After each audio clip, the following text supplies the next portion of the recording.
ইরানের সরকার বিরোধী বিক্ষোভ দমনে বন্ধ করে দেওয়া হয়েছে ইন্টারনেট সংযোগ। এতে সবচেয়ে বেশি ভোগান্তিতে পড়েছেন প্রবাসী ইরানিরা। দেশের ভেতরে থাকা পরিবার, আত্মীয় স্বজন এবং বন্ধুদের সঙ্গে যোগাযোগ বিচ্ছিন্ন হয়ে পড়ায় চরম উদ্বেগ এবং অনিশ্চয়তায় দিন কাটছে তাদের।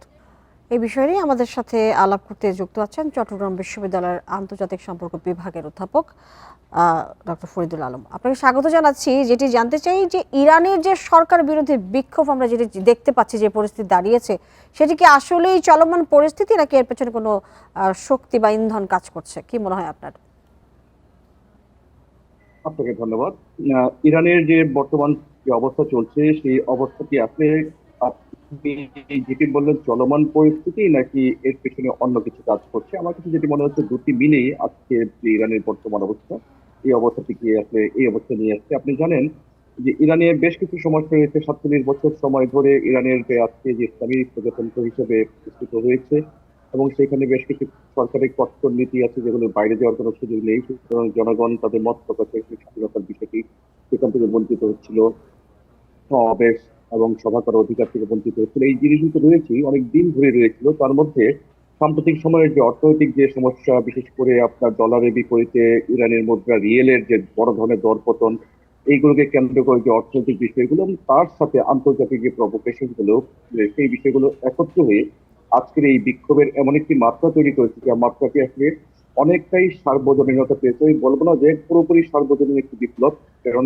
এখনো ইরানের ভেতরে এক শ্রেণীর মানুষ মনে করছেন যে এই বিক্ষোভ বা ইরানের সরকারের বিরোধী যে একটি আন্দোলন যেটি চলছে তার পেছনে পশ্চিমা শাসক গোষ্ঠী, বিশেষ করে মার্কিন যুক্তরাষ্ট্র এবং এদিকে ইসরায়েলের একটি বড় ধরনের আপনার প্রভোকেশন রয়েছে। সুতরাং এই দিক দিয়ে তারা চিন্তা করছে যে যদি সরকার পরিবর্তন করতে হয় তাহলে একমাত্র জনগণের স্বতঃস্ফূর্ত আন্দোলনের মধ্য দিয়ে সরকার পরিবর্তন করাটা শ্রেয়। কেন এই অবস্থার মধ্য দিয়ে যদি সরকার পরিবর্তনের আন্দোলনটিকে তারা আরো চাঙ্গা করে এবং এর মধ্য দিয়ে যদি সরকার পরিবর্তন হয় তাহলে নেতৃত্ব কে দিবে?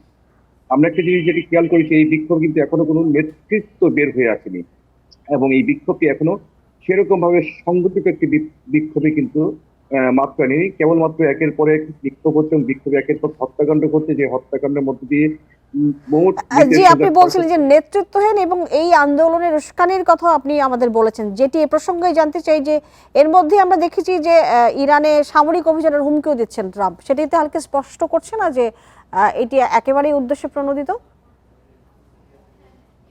একদমই একদমই ঠিক বলেছেন আপনি। ট্রাম্পের এই হুমকিটি এটি শুধু ইরান না, এটি বিশ্ববাসীর কাছে অনেকটা প্রমাণিত হয়ে গেছে যে ইরানে যে সরকার বিরোধী যে আন্দোলনটি চলছিল, এই আন্দোলনটির পেছনে এক ধরনের নেপথ্য ভূমিকা পালন করেছিল মার্কিন যুক্তরাষ্ট্র এবং ইসরায়েল, এবং যার কারণে তিনি সরকার বিরোধী আন্দোলনের যদি সরকার কোনো শক্তি প্রয়োগ করে সেই ক্ষেত্রে মার্কিন যুক্তরাষ্ট্র পাল্টা ভাবে বলেছে যে তারা সামরিক এখানে হস্তক্ষেপ করবে।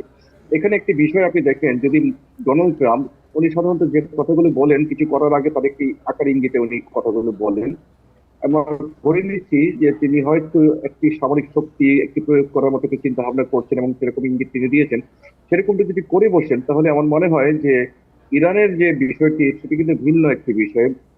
সেখানে ইরানের নেতৃবৃন্দ অপেক্ষা করছে যে মার্কিন যুক্তরাষ্ট্র যদি হামলা করে তো ইরানের জন্য একটা গ্রাউন্ড তৈরি হবে। তারা ইতিমধ্যে বলে দিয়েছে যে মধ্যপ্রাচ্যে মার্কিন সমস্ত সামরিক ঘাঁটিগুলো এবং ইসরায়েল তাদের বৈধ লক্ষ্য বস্তুতে পরিণত হবে। সুতরাং এরকমটি যদি হয়, এই ক্ষেত্রে আপনার আন্তর্জাতিক আইনের দিক থেকে আপনি কিন্তু দেখবেন বিষয় জাতিসংঘ সনদে যে কোনো দেশ যদি তারা নিজেরা কোনো অন্য কোনো দেশের সামরিক আগ্রাসনের ফলে হুমকির সম্মুখীন হয় তাহলে তার আত্মরক্ষার্থে তাদেরও হুমকি চালানোর একটা বৈধতা রয়েছে। আমাদের সাথে যুক্ত ছিলেন ডক্টর ফরিদুল আলম। আমরা ইরানের বর্তমান চলমান পরিস্থিতি নিয়ে আমরা আলাপ